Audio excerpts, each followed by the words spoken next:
Hello tous et toutes. Aujourd'hui, j'aimerais bien vous parler des liens de loyauté. Déjà, j'espère que vous allez bien. Dans cette rentrée où il y a beaucoup de choses qui émulsionnent, qui foisonnent, et en même temps de la fatigue, des sensations de je peux plus continuer comme ça. On arrive au bout de quelque chose, une butée. Et c'est pas toujours très confortable. Le besoin de prendre le temps alors qu'à l'extérieur on nous pousse au contraire à aller plus vite. Voilà, j'espère que vous allez arriver à trouver un équilibre. Et puis, si vous n'y arrivez pas, de toute manière, tout passe et sachez que l'équilibre arrivera. Les liens de loyauté, je vous en parle parce que j'ai pris conscience il y a peu à quel point ça m'avait empoisonné la vie. À quel point j'étais encore très reliée à tout ça. Et ce que j'appelle lien de loyauté, c'est les engagements à tout prix. Les engagements qui deviennent délétères quand ils ne nous conviennent plus, mais dont on n'arrive pas à se dégager. Parce que notre ego, notre part égotique, a à cœur de montrer que nous sommes des personnes honnêtes, que nous sommes des personnes dignes de confiance, que nous sommes des personnes très fidèles. Sauf que, des fois, on peut être aussi très engagé, très fidèle, très loyal à des valeurs qui ne nous correspondent plus et qui peuvent devenir involutives, enfin qu'elles ne le deviennent pas, mais qu'on le découvre qu'elles le sont, et qui ne sont plus alignées avec nous. Et c'est à ce moment-là que ces liens de loyauté deviennent toxiques. C'est qu'à ce moment-là qu'il y a une partie de nous, notre essence profonde, notre âme, qui veut aller dans une direction d'évolution.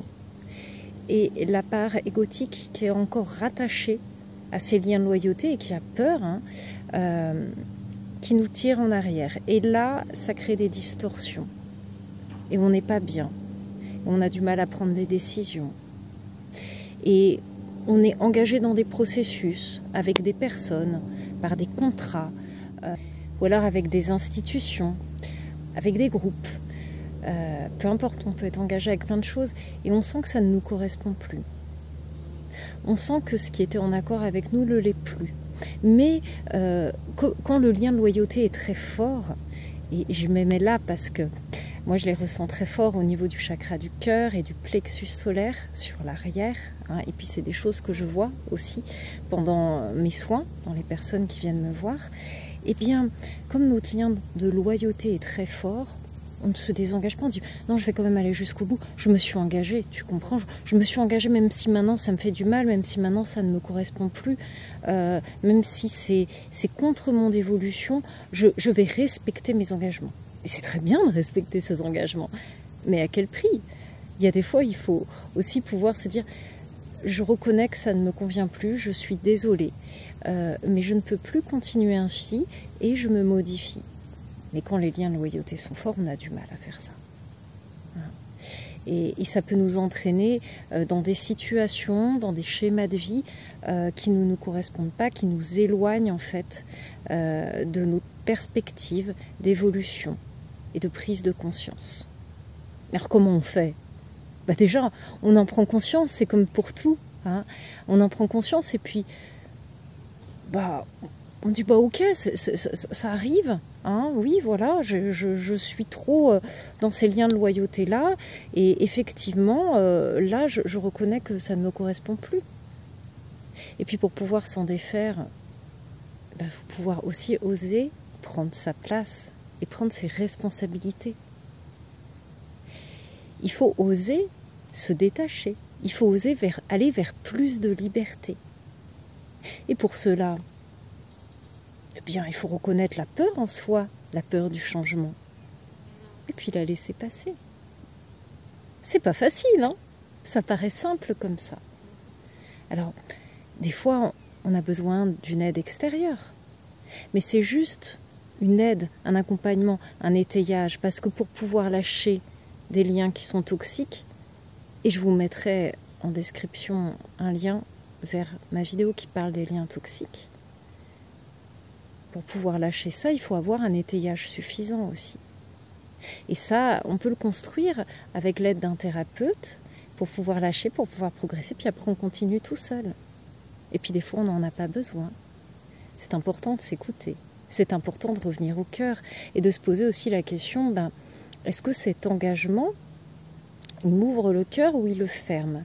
Est-ce que ça grince? Est-ce que ça ne me met pas bien? Est-ce que c'est toujours en accord avec mes valeurs? On a le droit de changer et d'évoluer. Mais le tout, c'est de prendre ses responsabilités aussi. Et on arrive vers un autre sujet dont je voulais vous parler, c'est ce que je constate beaucoup, c'est de la colère, le sentiment d'injustice qui est très très présent. Et ce que je constate aussi, c'est que souvent, c'est pas toujours le cas, mais souvent ces émotions-là aussi sont là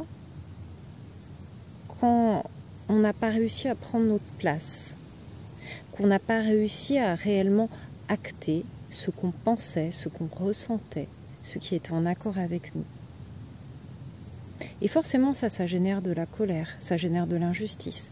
Et puis, des fois, c'est plus facile aussi de dire « ouais, c'est pas juste, je suis pas content, ça c'est pas normal, mais où va le monde ?» que regarder soi et dire « bah oui, mais moi, comment je peux me positionner différemment pour que ça résonne mieux avec moi ?» Donc des fois, il suffit juste de prendre ses responsabilités, de prendre sa place à son niveau, à son degré. Parce que des fois, ces colères, ces sentiments d'injustice, ça rentre en résonance avec une situation qu'on vit personnellement. Et que si dans cette situation personnelle, on prend sa place, qu'on se recentre, qu'on ose dire les choses, même si on a peur des conséquences, mais qu'on les assume, déjà on se sent mieux. On n'a pas changé le monde directement, mais déjà dans notre microcosme, on a changé notre positionnement. Et forcément, ça change quelque chose autour aussi. Voilà. C'est très court comme vidéo parce que c'est très simple en réalité.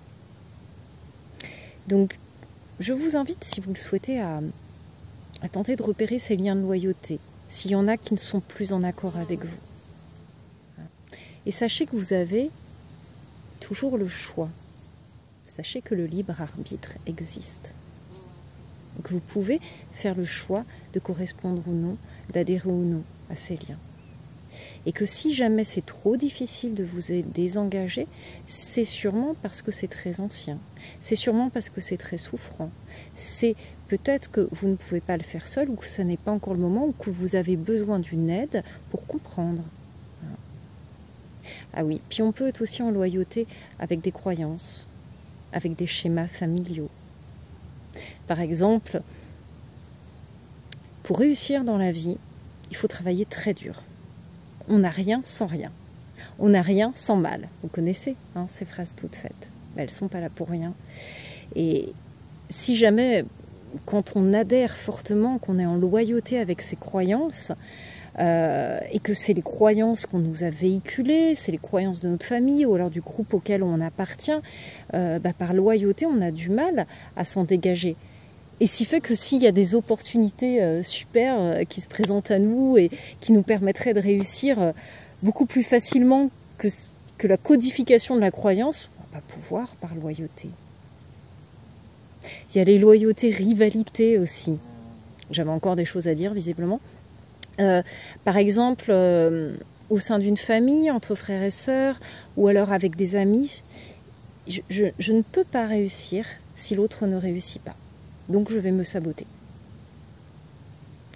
Il y a des choses comme ça. Et ça, c'est des liens de loyauté qui sont malsains. Je ne dis pas qu'il faut bannir tous les liens de loyauté, mais repérer en fait ces liens toxiques. Moi, personnellement, ça m'a entraînée dans des situations où j'ai eu beaucoup de mal à me dépêtrer, euh, notamment d'alliances avec des personnes qui ne me convenaient pas du tout, avec qui je n'étais pas du tout sur la même longueur d'onde. Et quand je m'en suis rendu compte, vu que je m'étais engagée dans un processus avec ces personnes, plutôt de dire, bah, en fait, ça ne me convient pas, donc est-ce qu'on peut réajuster? Et sinon, bah, moi, je ne vais pas pouvoir continuer comme ça. Et bien, j'ai continué jusqu'à me retrouver voilà, dans des situations professionnelles où je me demandais ce que je faisais là et où mon énergie était complètement détournée. C'était mon expérience et il a fallu que je le fasse plusieurs fois. Et peut-être que je vais continuer à faire aussi des expériences qui ne me conviennent pas. Ça permet en fait de voir là où on a encore à travailler les choses. C'est ça qui est intéressant. Voilà. J'espère que mon explication a été claire, parce que ce message, il est monté vraiment du fond du cœur et c'était important que j'en parle et que je vous le partage.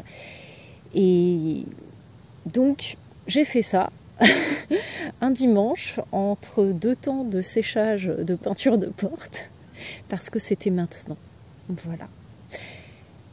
Prenez soin de vous, partagez, commentez, likez, oui, vous en avez envie, sentez-vous libre de le faire ou non. Et je vous dis à bientôt. Je vous souhaite une très belle journée. Je suis Laurence Berthaud, énergéticienne et psychomotricienne, thérapeute multifacette.